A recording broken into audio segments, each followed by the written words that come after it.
Dios les bendiga, mis amados hermanos. Hoy quiero saludar a todos aquellos que siempre están pendientes de estas reflexiones y que las comparten con otros y hacen llegar estos mensajes donde yo no podría llegar.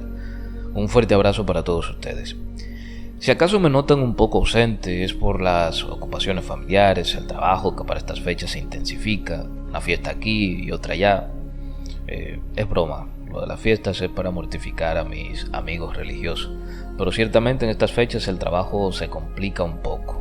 Además de eso, siempre me tomo mi tiempo para estudiar y aprender, y básicamente a eso se debe que no me sientan durante algún tiempo. Bueno, para entrar en materia, tal vez la reflexión de hoy sea la más personal o la más sentida, no porque esté centrada en mi persona, sino porque de alguna manera responde a muchos años de introspección, cambios y evolución.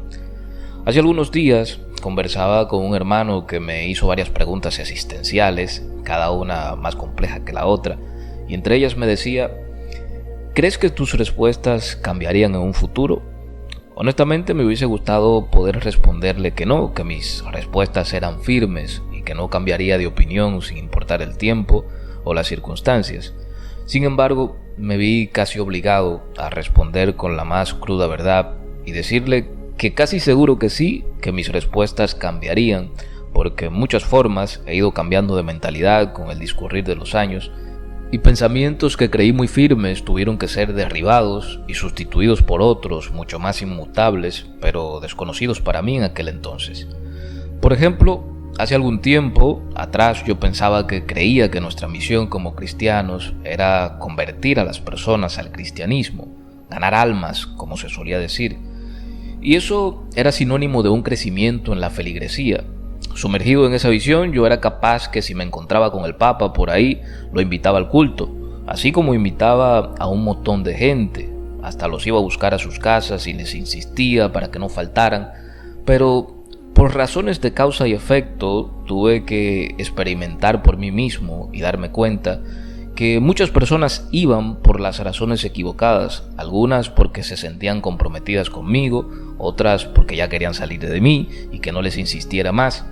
Entonces fui comprendiendo lo ineficiente que era esta estructura piramidal hasta cierto punto, porque en términos numéricos, por la favorabilidad de las probabilidades, se registraba un crecimiento evidentemente, y aquello que me daba cierta tranquilidad por pensar que estaba cumpliendo con la gran encomienda de predicar y esparcir el evangelio, de repente comenzó a inquietarme, al darme cuenta que las contabilidades nuestras no son las de Dios, que para nosotros 300 contra 3000 es una locura, pero para Dios es una simple estrategia.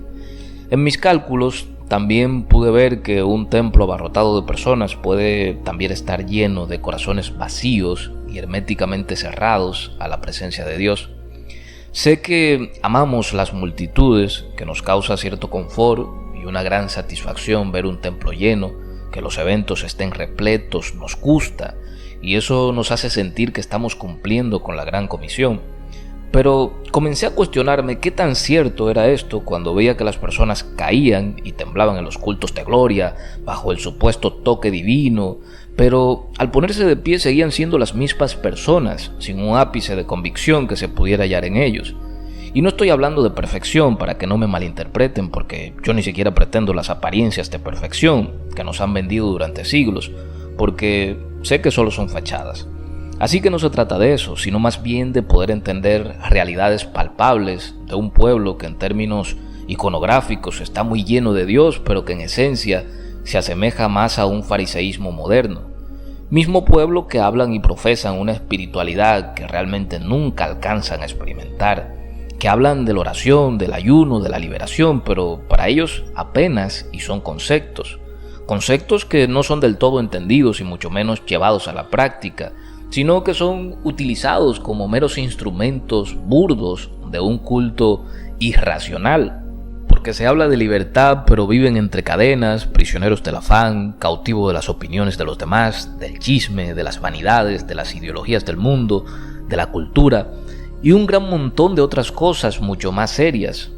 Pero hay algo que se llama convicción de pecado y me resulta difícil entender cómo es que la misma hermana, por ejemplo, que es capaz de la mentira más despiadada, también es la más sensible a la voz y a la presencia de Dios. ¿Cómo es que Dios puede revelarle los problemas morales y conductuales de los demás hermanos y nunca les revela los vicios propios? Y eso me condujo por un camino de muchas preguntas e inquietudes que me mostraron que en las grandes multitudes hay de todo, que fácilmente se puede camuflar lo genuino con lo falso y se mezclan la verdad y la mentira en un cáliz que embriaga a los pueblos. Pero las multitudes producen la falsa seguridad de la verdad más repetida, aunque sea una mentira. Por eso Jesús no se dejaba embriagar por las gentes. Cualquier predicador que observe que le siguen multitudes que quieran escuchar su mensaje, seguro se alegraría. Sin embargo, el maestro en Mateo capítulo 8, versículo 18, cuando se vio rodeado por la multitud, le dijo a sus discípulos: crucemos al otro lado del lago de Galilea. Y cuando un escriba que era un conocedor de las escrituras lo reconoció como maestro y le dijo: te seguiré a donde quiera que vayas, Jesús le respondió: las zorras tienen guaridas y las aves del cielo nidos, mas el Hijo del Hombre no tiene dónde recostar su cabeza. En pocas palabras, yo ni casa tengo, no tengo nada material que ofrecerte, no me sigas por las razones equivocadas, porque tanto los escribas como los fariseos estaban habituados al confort de las grandes sinagogas y a las salutaciones y el reconocimiento que la gente les hacía cuando los veían. Eran gente de un alto prestigio, pero incluso ese prestigio lo perderías si me sigues a mí, porque yo me siento con prostitutas y hombres deshonestos, con recaudadores de impuestos. En otra ocasión predicaba ante una gran multitud y a causa de sus palabras la gente comenzó a dispersarse descontentos. Y los discípulos trataron de que el maestro suavizara su mensaje y les dijo en Juan capítulo 6 versículo 67: ¿se quieren ir ustedes también? En Mateo capítulo 14 versículo 23 despide a otra gran multitud que le seguía para irse a orar. En estos tiempos y desde la visión de muchos, eso no sería sensato, ni sabio, ni razonable. Jesús tenía muy clara su visión y misión, pero con el tiempo se ha ido distorsionando. Hoy en día llegamos a un templo y si no hay mucha gente, concluimos en que ahí no está Dios. Sin embargo, entendemos que donde hay muchedumbre, aunque sea dirigido por sus vanidades y emociones distorsionadas, es el lugar correcto. Si un predicador ve una gran multitud emocionada por escuchar sus palabras, habría que quitarle el micrófono, arrebatárselo de las manos para que pueda despedir, porque ese día querrá contar hasta los cuentos escritos por Juan Bosch en el exilio. La adrenalina que provoca el público lo hacen olvidar la visión y la misión del cristiano. Jesús predicó su mensaje ante grandes multitudes, pero ahí no estaba su enfoque. Esa no era su motivación, su enfoque estaba en cumplir con su propósito y en formar a unos cuantos que continuaran con la misión. Con mucha frecuencia tengo que pedir perdón porque mi intención no es herir susceptibilidades, pero hoy en día pocos pastores se han preocupado en tener discípulos, sino en tener multitudes que le aplaudan. En tener servidores, en un escudero que le pase la botellita de agua, y si es un apóstol que le pase el Gatorade y le seque el sudor ocasionalmente, pero nunca un discípulo, alguien que le dé continuidad a la visión de Cristo. Entonces siguen surgiendo generaciones con un modelo equivocado que piensan que es más importante llenar un estadio que formar al menos un discípulo, no un fan o un seguidor, sino un discípulo. Por eso cuando muchos pastores están a punto de morir, quieren enganchar a sus vástagos a la fuerza, a seguir su legado, más por un tema de conveniencia económica y perpetuar el poder que por un verdadero llamado de Dios. Entonces, tras su muerte se divide la iglesia, 2 o 3 hermanitos se disputan el liderazgo, porque el líder nunca se ocupó en formar a nadie realmente, sino en usar a todos a los fines de lograr sus pretensiones. En medio de una gran multitud, solo la mujer del flujo de sangre salió convencida de quién era Jesús. En Gadara, solo el propio endemoniado gadareno recibió convicción de Cristo Jesús. En Samaria, la mujer samaritana.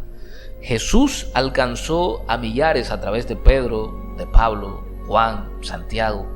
El problema es el deseo de protagonismo que nos empuja a creer que nosotros somos el centro de la obra de Dios y menospreciamos las grandezas que el Padre Eterno puede hacer a través de otros. Y gran parte de los hombres de Dios solo piensan en las naciones y en multitudes y no piensan en el poder exponencial que existe en formar al menos un discípulo. Porque cuando se vacían los estadios, los templos y se acaban los eventos, solo permanecen y continúan los que son discípulos. Jesús tenía todas las posibilidades de estar rodeado de multitudes todo el tiempo. Sin embargo, escogía estar con sus íntimos.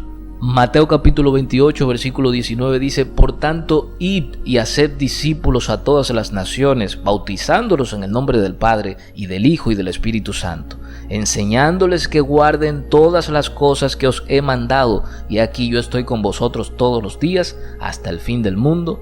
Amén. Hacer discípulos no es simplemente sentar personas en un templo y manipularlos aprovechando la ignorancia. Hacer discípulos es enseñarles a ser como Cristo Jesús.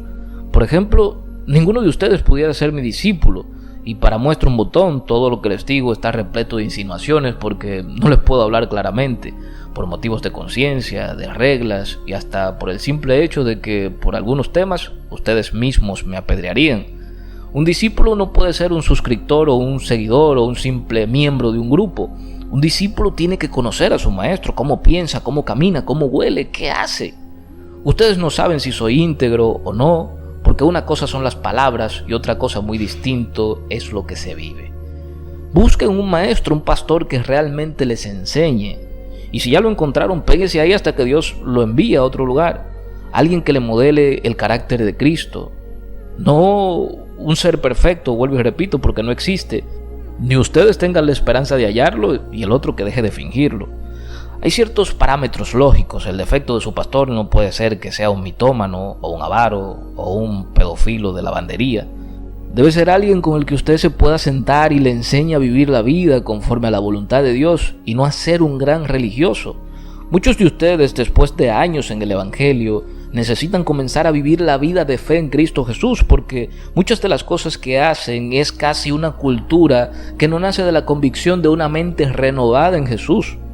Lo voy a decir más claro: usted tiene 15 años siendo un religioso, no ha faltado ni al culto de San Basilio. Aprovecho para saludar a mi hermano Basilio, un abrazo. Usted da una ofrenda, diezma, da primicias, ofrendas especiales, pro templo, pro liberación de Corea del Norte, pero cuando ve a un necesitado se tranca. Entonces usted no es un dador alegre. Santo, no debí decirlo. A usted lo adoctrinaron para cumplir con una liturgia cultural, no para hacer la voluntad de Dios. Porque la voluntad de Dios es que cuando veamos al necesitado le demos, al desnudo que lo vistamos, al hambriento que le demos de comer. Pero muchos van a tener que decir: es que yo vi el templo chiquito y había que ensancharlo. O vi que los zapatos del pastor eran muy económicos y le hacía falta unos ferragamos mucho más ungidos. Pero eres ciego ante la necesidad del mundo que te rodea. Y así de fácil te hipnotizaron, te envolvieron en cosas que parecen de Dios, pero que ahí no está Dios. Saquen la cabeza de esas 6 paredes, saquen el espíritu de la cárcel y disciernan e intuyan lo que está pasando. Abran los ojos. Por hoy ya yo lo voy a dejar hasta aquí porque hoy tengo los filtros bajitos. Dios les bendiga, Dios les guarde, les mando un fuerte abrazo y nos vemos el próximo año.